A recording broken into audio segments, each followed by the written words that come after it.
yaxshimisizlar?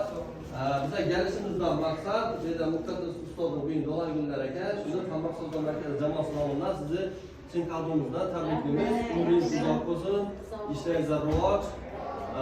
Keyin undan tashqari bonus haqida ma'lumotlar o'tamiz. Sog'lig'ingizni berib qo'ysangiz.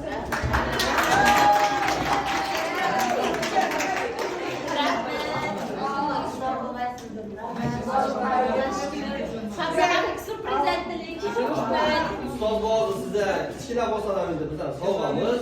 Agar bugun do'konimizga boradigan bo'lsangiz sizga doimiy bonuslardan tashqari 8% bonus ham beriladi. Agar mebel oladigan bo'lsangiz mebelga 10% bonus plus yana 8% dan qo'shib beriladi.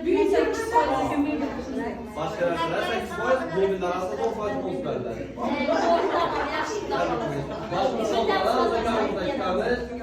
Aksiyamiz 20-aprelgacha davom etadi. Barcha turdagi mebellarimizni 10% bonuslar ulgurib qo'yiladi.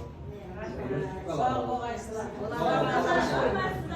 Hepimizin doğmayın zamanı yine 8 Fırsatlarınızda işaçam akşam işaçlarım ağlamışsınlar yok aklınızda işaçlar edin. İşaçam telefonu olarak endi foiz kitga berib girib o'taman dedim o göremiz endi xudo. Zaten 8 foiz bizlar mijozlarimiz ichida eng fidoyi mijozlar shu maktabi ichidagi o'qituvchilar. Tashabbuskor mijozlar orasida Dazaka boshchiligida g'olib bo'lasizlar. Shunday aktiv bo'lsangizlar bizlar sizlarni shunday qanday birimizdan bor. Umringiz uzoq bo'lsin. Sog' bo'lsin. Rahmat sizlarga. Rahmat. Kelibsizlar shu ondan hazarsiz yerdan kelib tabriklashlaringizni o'zimlar uchun katta baxt, sog'lig'ingizlar, ishlaringizda rivoj. Filiallarni ko'paytiringlar, toproq qiladigan bir filial akinglar, hazarsiz yerdan shu ona Sağ olun, rahmet kesin. Sağ olun.